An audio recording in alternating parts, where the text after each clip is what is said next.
Hey everyone, Kiwi here. Day 21. I'm here at the fabulous Marriott Courtyard Hotel in cosmopolitan Gatlinburg. Very nice hotel. I'm not quite sure what my wife paid for it, but yeah, it's a little more than a hostel. They do have laundry here though for those who want to come into Gatlinburg and resupply and maybe just have a day or two off, meet up with loved ones. Yeah, there's laundry facilities on the premises, and you're not paying stupid rates to have somebody else do it. They just have a little laundry room, and it's like $1.75 for the wash, $1.75 for the dryer, and it's in a great central location in Gatlinburg. Had a great day yesterday. The trail was gorgeous, coming from Double Creek to, well, it was supposed to be Newfound Gap, but as I came to a junction where the AT comes up to kind of like a pull-out area off the approach road to Klingsman Dome, there's a sign there saying that the trail going forward to Newfound Gap is closed due to fire damage, and not to put yourself or others at risk by proceeding any further. So, with that being said, it was about 3 miles before getting to Newfound Gap. So I'm like, well, far out, what do I do now? Well, I mean, the road's right there. I assumed correctly, as it turned out, that the road was the approach road up to Klingman's Dome. And so I just walked down. When you come off the track, you kind of come onto like this grassy knoll, and it was listed as Indian Gap. But when I looked at the AWOL guide, it doesn't really list Indian Gap there. So yeah, you come out to this grassy area. It's out in the open. That's right by a pull-out, and the road's closed. It's closed until the end of March. So I just, I just walked down the road, and it's about 20 minutes, and it's a really pleasant walk. You don't have to look out for tree roots or rocks or leaves of evil. Yeah, so it was actually nice to walk on a completely vehicle-free road, and like I said, it takes about 20 minutes to get down to the junction with I think it was 441, and from there I hitched a ride into Gatlinburg. Just a little pass there. When you come into that junction, just walk a little to your left, and there's another pull-out on 441. So it's a good place to stick your thumb out, and gives people a safe place to pull over and give you a ride.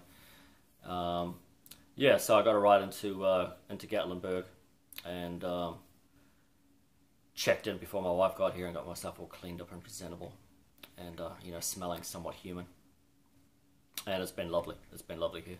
I'll include some still photos of Gatlinburg because people were asking me to take some photos of the place. Yeah, it's a hoot, man. It's we're here, I think, on President's Day weekend, and there's like some massive youth convention in town today, some sort of a Christian youth convention, and it's just teenagers everywhere, and it's packed.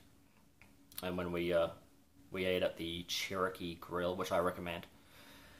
It's just around the corner on the main drag. When I asked the waitress there, she goes, "Oh yeah," but she said, "This is nothing. Yeah, it's absolutely nothing compared to summer. And it's just bumper to bumper to bumper to bumper." So yeah, Gatlinburg, man, it's a happening little place. But yeah, no, it's been an interesting few days. The weather coming into the Smokies has been the most extreme of the trail so far. As I mentioned in my earlier videos, the microclimates around every corner is so extreme. I mean, you're dropping 10, 15 degrees around a corner, like within seconds. It really takes some getting used to, and it kind of saps your energy levels a lot. My recommendation up there would be Double Creek. If you're timing things that way, where you can be at Double Creek, it was the most sheltered as far as the wind at this time of year. For those who are coming up in the next few weeks, or man, even in the next month, the winds up at the other shelters, was it Molly's Ridge and Russell Field, I could not sleep. The wind whipping that tarp, yeah, there was no way. There's no way you're sleeping through that. But yeah, Double Creek, it's in it's behind these pine trees, and it's much more sheltered. And yeah, it was just a prettier spot.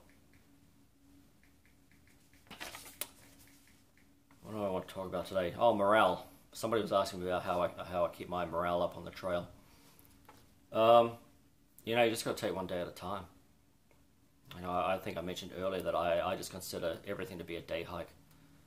I'm starting from here, and I would like to get to here. And most of the time it happens, and sometimes it doesn't. At this time of year, regardless of what the elevation profiles look like, when you check AWOL's guide, you never know what's around the corner. I've had 80, 100 meters of solid ice, like 2 inches of ice on the trail. Like, the trail is the ice. So, you got to figure out how you're navigating around it. Are you going to bushwhack it? Are you going to risk, tearing your clothing, tearing your bag? Can I inch around some rocks or something around it? It just takes time, and you don't know until you get on it. So, especially at this time of year, you just gotta take it as it comes.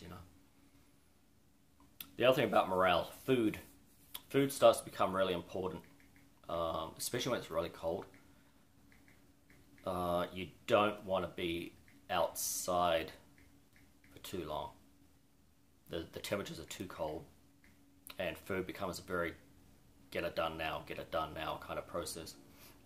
Because once you're standing still, even once you put your puffy jacket on, and I've had days where my gloves have been on the whole day, because of the winds, especially, you'll start losing all feeling in your fingers and toes within about 15 minutes. So yeah, getting your food squared away becomes a very fast and not terribly emotional process. But it's important to eat what you enjoy. And for that reason, I never really understood the food drops. And I haven't done any. I don't intend to do any. When I watch other videos of people doing these food drops where, they got like a dozen boxes being sent out along the trail ahead of them. I cannot eat the same food all the time. And I don't think it's realistic to assume that the average person 3 months from now, after eating basically the same food on the trail, is just going to keep it just loving eating the same stuff. So when I go into town, I shop for what catches my eye at the time. And I think it's important. I think it's important to deal with food that way, because your tastes constantly change. Now, I'm not a big sweet eater, so there's no way I'm doing Pop-Tarts for more than a week.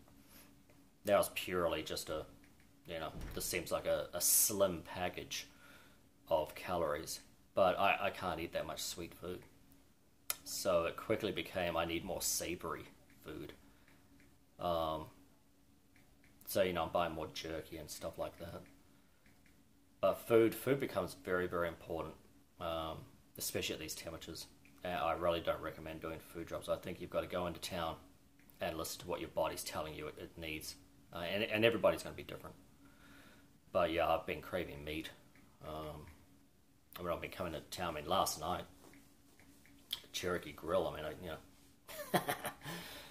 I had a really, really thick prime rib steak with mashed potatoes and baked macaroni with, spinach mixed into it, and 2 bread rolls that were, this long. And I didn't even feel it, So for those of us that do eat meat, I know there are vegetarians and vegans doing this walk, but yeah, getting that red meat into you, I find makes all the difference in the world, energy wise, especially.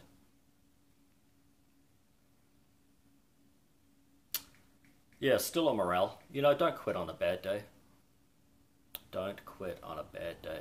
I've had a couple of days. I mean, not that I was ever thinking of quitting, but there are going to be days where it just sucks to be out there. I mean, it's cold. It seems to be taking forever to get to the next shelter.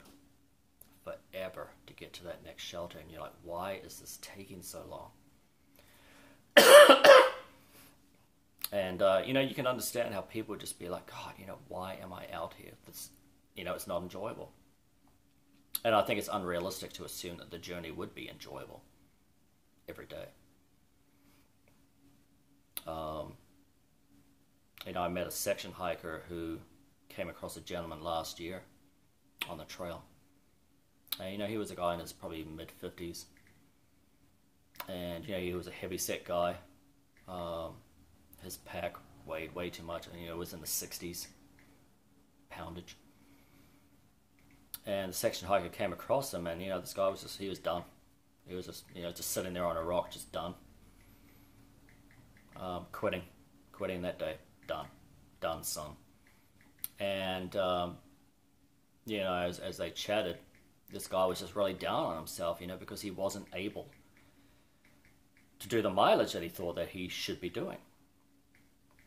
He'd watched the videos on YouTube. He'd followed some guys that were, in the same sort of age bracket, same sort of, like body types, which is a good idea. I think that's a good idea. If you're a heavier guy in your 50s, basing your Appalachian Trail abilities on a 20-year-old who weighs 160 pounds, it's not apples for apples. So I think it's a good idea to at least follow some people and see how they cope on the trail, because it is kind of a benchmark. But that being said, it's your hike. It's your hike.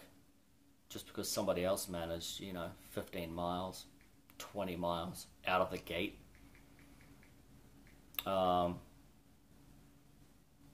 you can't assume that you're just going to magically be able to do that.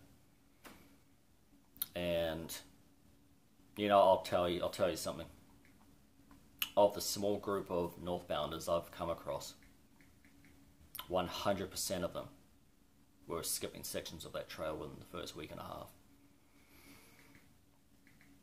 And now again, hike your own hike. Hike your own hike. I hope that, they're not getting to the end and telling anybody that wants to listen that, they hiked 100% of the trail. Because that's just an integrity check for them. But if the small sampling of people that I've come across, 100% of which have skipped sections on the trail, the odds that anybody posting stuff on YouTube probably hasn't. You got to take these things with a grain of salt. And if you don't have a timetable, who cares if you're only doing 5 miles a day? Who cares? There's a shelter or a campsite every 3 to 5 miles for most of it. So who cares? It's your hike. But don't get down on yourself because you're not keeping up with someone that you saw on YouTube. It's not fair on you, and it's it could be based on falsehoods anyway. So, excuse me. The air is very dry here.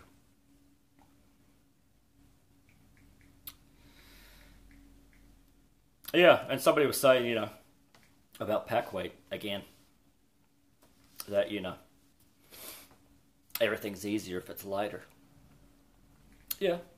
Yeah, I mean, there's no arguing that, walking on a trail uphill is going to be easier with 15 pounds than 30, 40, 50, 60. But I'll say it again, it's your state of mind, it's your mental fortitude that'll get you there. I came across a woman on the trail. She's she was a big girl, and she started off with 57 pounds, and she's shorter than me. I'm 5'8" and a half, with a good hair day. But yeah, she started with 57 pounds, made it to Blood Mountain, got down to Neil's Gap, and they helped her get down to 40 pounds. And for the rest of her journey to Maine, she ranged between 36 and 40 pounds. And she made it. So what's the difference between her and a more, slim, athletic, whatever person with 15 pounds? Well, it's mental fortitude. That's what's going to get you there. So again, don't focus on the weight. My gear's holding up well. My shoes, my Solomons are starting to develop some frays on the outer edges. I met a lady. She was a AT thru hiker with her husband, and a PCT thru hiker, and she loves Solomons, but she said those shoes, they're going to start deteriorating at these points, and it was about a week later that they've started doing that. So we'll see. She said she was getting about 1,000 miles out of hers, but granted, she was lighter than I am and lighter pack weight too. So I'll keep you up to date on how well these shoes are holding out. Tread wise, fine. Everything about the shoe I've been totally happy with. Maybe have a little bit more cushioning on the insole, but we'll see how that mesh holds up. I had to buy a new sleeping pad, which sucks. I had a Climate Static V Recon, and after being extraordinarily careful with it, it's either in my tent with a ground sheet under the tent, or it's in a shelter with a ground sheet under it in the shelter. After 18 days, it developed a leak. And I could play around with it here in the hotel room, stick it in our jacuzzi tub and try and find the leak, but I don't particularly want to be mucking around with that, so I just went and bought another one, and I'll fix the Climate when I get back. So that was an unexpected expense and not one that I'm particularly happy about. Everything else is holding up good. The pack, no issues at all, apart from me, basically maxing out the smallest that I can get the waist belt. But for a $90 bag, it's been awesome. It's a good bag, and even if you're not bushwhacking on the trail, especially in the Smokies. And I was thinking about it the other day as I was coming through, that the trail here is nowhere near as well groomed or maintained. I mean, not even close to Georgia and North Carolina. But the trail's been the best in Georgia. There's been no sign of any maintenance on this trail whatsoever. And so there's a lot of trees. There's a lot of trees and stuff falling over it or leaning over it. And so, you're on the trail and you're having to duck under stuff, and your bag's dragging on these things. So, probably about a dozen times a day. And, I check it every time I stop, and there's no damage to it at all. So I've been very, very happy with that. Talking to some of these guys at the outfitters, and you get them alone without their boss around, and they'll say, man, a lot of these lightweight packs, I mean, they will not stand up to brushing up against stuff if you have to bushwhack off the path because the path is blocked. So it's just something to bear in mind. Sometimes paying a lot of money for this lightweight stuff, you're getting into much more delicate fabrics.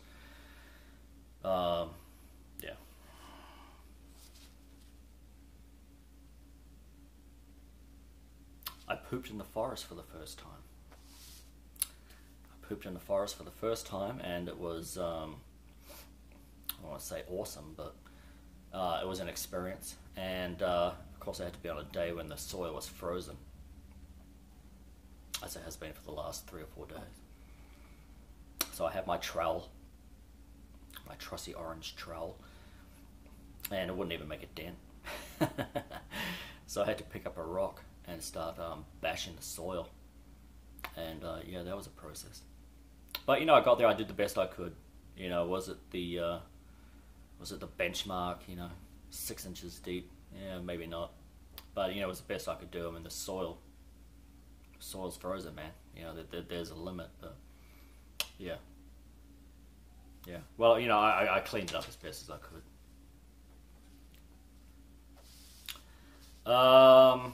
Yeah, so yeah, just remember that Indian Gap is closed. They have a sign there saying, don't put yourself or others at risk by going any further. So if the trail leading up to that point has been that rough, with stuff over it, that means that this trail's like really bad. And obviously they've had horrendous fires here. I mean, I'm looking out my window out of the Marriott, and you can see houses, they're only a few hundred meters up the hill, burnt down to their foundation. So I mean, the fire got really close here. So obviously they've had people with much more serious priorities than keeping the AT, maintained and pristine. But yeah, I think that's it for now. If anybody has any questions, feel free to let me know down below. And tomorrow I'll be heading up from Newfound Gap, probably a little later in the day. I'll resupply in the morning, so I'll probably only do like 10 miles tomorrow. And I'll let you know how it goes on. And I'll continue to show the state of the track and the shelters that I stay at, or at least the ones that are really close to the trail. Which reminds me, there's one of the shelters up there is on the leeward side, and it may have been Spence Field shelter. There was only one that was on the leeward side of the hill. So if you're coming up in the next few days or even the next week or so, that might be one to consider if the winds are really strong, because everything else is in an exposed position and there's no leaves on these trees around these shelters, so it's brutal up there, man. I haven't been around winds that strong in a long, long time. They just come whipping up these ridge lines. And, I'm not terribly sensitive. Well, mildly sensitive, but I'm not a terribly sensitive guy. But, when I was at Molly's Ridge, I couldn't stay there. When I first walked up to it, I was like, oh, this is kind of a neat looking building. I like the stonework, yada, yada, yada. And I went inside, I think to just sign the book that, I passed there, just as a record. And it was interesting, there were comments in there from people saying, man, this place is spooky as hell. And I think someone else said, my girlfriend said, there's no way we're staying here. And, they're all basically identical for the most part. But, yeah, I couldn't stay. I couldn't stay in that Molly's Ridge any longer. I had this deep sense of unease come over me. And I just had to get out of there. Now, I'm not saying it's haunted. I'm not. But, yeah, it was undeniable. It was undeniable. I felt incredibly uneasy being on that shelter. And so, I got on my merry way and stayed the night at Russell, which, wasn't any better. But I couldn't go any further that night unless I wanted to night hike. And, hearing some animal bleating out the last minutes of its life as I approached and, exactly set the tone for the evening. So, yeah. Yeah, it was, yeah. I'd say it was a little spooky up there. It was a little spooky up there. Yeah, when you see photos of these things in the summertime, there's like 20 or 30 people at these shelters. It's just this nice community atmosphere up there. But when you're alone by yourself up there, and it's dipping down into 13, 15 degrees, and you got the devil outside shaking the crap out of these tarps. Yeah, it gets a little spooky up there for sure. And there's the coyotes, and you'll hear other dogs like howling out there as well. So there seems to be an issue with wild dogs, because I've heard several, and they're not howling. They're not making the sounds that coyotes do. So Yeah. Be careful with your food. Be careful with your food. Make sure, and they even say they have these plaques inside their shelter saying, "Do not cook or even eat food inside the shelter because it will attract animals to it." And yeah, that's just smart. So yeah, that's it from me. It's been an interesting few days in the Smokies. Gorgeous day yesterday. I mean, it was cold. Don't get me wrong, it was cold, but it was clear, and the track was just beautiful, just beautiful. My favorite piece of track, hands down, from Double Spring to well, it would have been to Newfound Gap if it was open all the way, but. Yeah, no, lovely, lovely piece of walk, and something to look forward to for those people coming up behind me. So that is it from Kiwi in Gatlinburg. I'll be including some still photos. And yeah, yesterday I had to do more still photography than video because my phone was just dying in those temperatures. My battery pack that I normally get 1 3/4 full charges of my phone gave me one charge and about 10%. So, yeah, these temperatures, man, you got to keep these things close to your body. I mean, I had my phone on my body, but I should have had my battery pack somewhere warm, inside my hoodie maybe, or something like that, because the temperature's just eating the battery life out of it while it's sitting there doing nothing. So, oh, one further development. Someone suggested online that we should get a throwaway Verizon phone, and my fabulous wife did exactly that. So, yeah, I think I've got like 300 minutes or something on this. And now I do have AT&T reception here in Gatlinburg. I've got like 3 bars. Well, 2. But this is full. This is like 4 bars. So at least now, you know, if I do happen to fall down a ravine, bleeding, you know, I have at least some chance of calling out and getting help. So, yeah, thank you for that person that recommended getting one of these things. I think it was like $12 just for the phone. You know, $12, and you just pay for the minutes. And there's a little bit of peace of mind, and it's good for my wife to have that peace of mind, because I've been absolutely unreachable for well over 90% of this trip so far. So, yeah, that was a good suggestion, and I appreciate it, and we've done exactly that. So that is it from Kiwi, and I will see you tomorrow, day 22, out on the trail. All right. Kiwi out. Take care, everyone.